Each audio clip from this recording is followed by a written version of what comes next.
네, 지금 제 옆에는 욜로 에듀케이션의 에리카 대표님 나와 계십니다. 안녕하세요. 안녕하세요. 네, 현재 EBS 영어 선생님으로도 활동하고 계시고 또 김연아 선수뿐만 아니라 국가대표 선수들의 영어회화 선생님으로 정말 유명하시잖아요.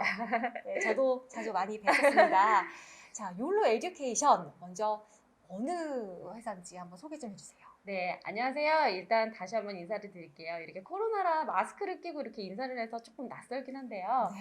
자, 저는 아시다시피 이제 영어 컨텐츠를 하는 영어 선생님이에요, EBS. 그래서 다양한 선수들, 또 다양한 기업인들 대상으로 이렇게 영어 교육을 했는데요.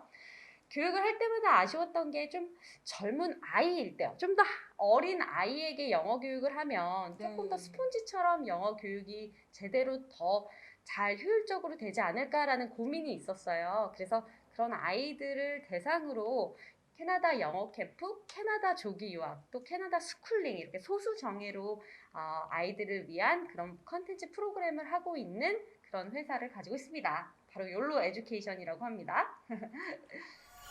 네, 그렇군요. 그런데 정말 그 종류가 다양한데요. 영어 캠프, 조기 유학, 스쿨링 각각 어떤 차이가 있는 건가요? 네, 일단 간단하게 설명을 해드릴게요. 아주 쏙쏙 들어오게. 네. 자, 영어 캠프라고 하면요. 여러분 너무 유명하죠? 영어 캠프 정말 많이 들어보셨을 것 같은데 여름 방학 동안에 캐나다 현지에 가서 현지 아이들과 자기가 원하는 테마에 맞는 그런 캠프를 하는 게 바로 영어 캠프예요.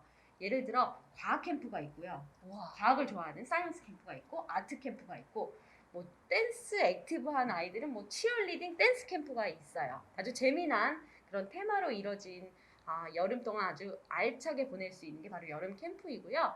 또 겨울 스쿨링이라고 있어요. 말 그대로 스쿨링이라는 뜻은 겨울 방학에 한국이 길잖아요. 그래서 그 겨울 방학 동안 아무래도 캐나다 북미는 겨울 방학이 짧아요. 그래서 한국의 긴 겨울 방학 동안 캐나다에 가서 한 달 정도 캐나다 학교에 가서 캐나다 현지 아이들과 수학도 배우고 캐나다 담임 선생님 밑에서 한 달 동안 캐나다 현지 학교를 체험하는 게 바로 스쿨링입니다.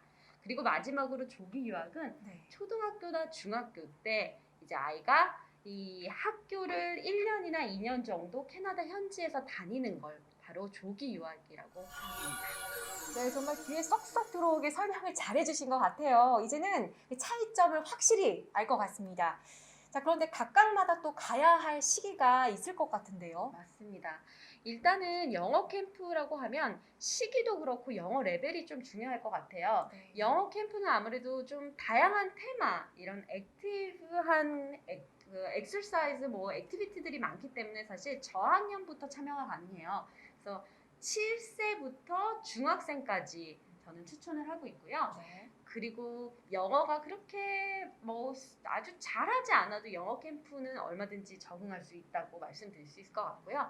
하지만 스쿨링은 아무래도 학교를 뭐 단기간이긴 하지만 학교를 다녀야 되고 학교 갔다 와서 숙제도 해야 되잖아요. 네. 그래서 어느 정도 영어를 조금은 공부를 했던 아이 그리고 아무래도 학교를 다녀야 되기 때문에 또래 친구들과 이렇게 융화도 돼야 되고 하기 때문에 저는 추천하는 학년은 한 3학년, 4학년부터 네. 추천하고 있고요. 그렇지만 조기 유학은 아무래도 대학을 미국으로 가려고 하거나 대학을 캐나다 영어권으로 가는 아이들이 많아요. 그래서 조기 유학은 초등학교 때 잠깐 갔다 오는 게 아니면 중학교 때 중1부터 생각하셔도 좋을 것 같아요. 네, 각각의 시기에 맞게끔 잘 고려해서 준비하시면 될 것 같습니다. 자, 그렇다면 유학을 고려하는 엄마들에게 해주실 말씀이 있으신지 또 유학을 보냈을 때 좋은 점은 무엇인지도 설명해 주세요.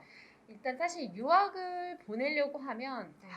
생각만 해도 아이를 보낸다는 게 쉽지 않잖아요. 맞아요. 진짜 이런 말이 있어요. 유학을 보내려면 엄마가 독해야 된다. 한 10번 정도는 독하다 저기 엄마 저 엄마 너무 독해 이런 얘기를 들어야 아이를 보낼 수 있는 게 유학이라고 합니다. 자고 있는 아이를 보면 엄마가 등록을 하고 나서도 유학 등록을 하고 나서도 내가 이게 과연 잘한 건가라는 생각이 진짜 많이 드신대요.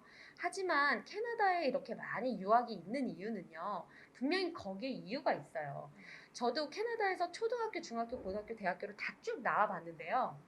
일단은 첫 번째는 영어는 너무 당연한 거예요. 아이가 언어라는 거는 사실 키와 똑같아요. 그 성장하는 성장판이 딱 닫히는 것처럼 네.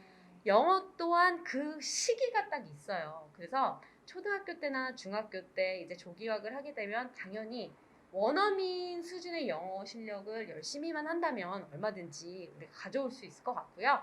그리고 두 번째로는 교육 시스템 자체가 참 캐나다는 프레젠테이션과 뭐 자기 주도식 학습과 그리고 창의력을 굉장히 중요하게 생각하는 그런 교육 체계예요. 그래서 아이들이 거기 갔을 때 한국의 이런 주입식 교육보다는 좀 더 생각하는 틀이 넓고요. 창의력도 넓고 아이들이 그리고 어렸을 때부터 이런 프레젠테이션 하는 거에 있어서 좀 자연스러워진다고 해야 될까요?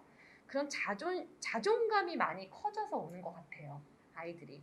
그리고 무엇보다 글로벌, 지구촌을 경험하고 오는 거잖아요. 네. 그래서 그런 문화와 그런 에티켓, 글로벌한 마인드 그런 거는 사실 우리가 책으로 배울 수가 없는데 정말 학교에 갔는데 유럽에서 온 친구, 뭐 프랑스에서 온 친구, 뭐 남미에서 온 친구, 또 다른 아시아에서 온 친구 이런 다양한 아이들을 만나면서 아이들이 좀 더 다른 게 아니라 그냥 틀린 게 아니라 다른 거다라고 이렇게 판단하는 것 같아요. 많은 사람들을 만나면서. 네, 아이의 성향도 잘 좀 파악을 해서 선택을 하시면 좋을 것 같습니다. 자, 마지막으로 교육자로서 우리 학부모님께 한 말씀 부탁드리겠습니다. 네, 일단은요, 저는 한국의 아이들을 딱 보면은 너무 귀하다라는 생각이 너무 많이 들어요. 근데 이 아이들이 사실 요즘 코로나로 인해서 활동도 많이 하고 이렇게 해야 되는데 마스크를 쓰고 학원을 왔다 갔다 학원 집 이런 모습을 보면 조금 제가 오히려 답답하다는 생각이 정말 많이 들거든요. 이 아이들에게 있어서 가장 중요한 거는 재미라는 걸 먼저 느끼는 거예요. 그래서 영어를 강압적으로 시킨다기보다 영어에 대한 재미를 아이들이 느낀다면 자발적으로 영어 공부가 당연히 하지 말라고 해도 할 것 같습니다. 그래서 우리 학부모님들은 조금 불안한 마음에 영어를 이렇게 푸시하기보다는 그렇게 영어에 대해서 좀 재미를 느낄 수 있는 기회를 좀 주시는 게 어떨까 생각이 듭니다. 네, 에리카 대표님과 함께 영어 교육에 대해서 다양한 이야기를 나눠봤는데요. 많은 도움이 되셨을 것 같습니다. 대표님, 감사합니다.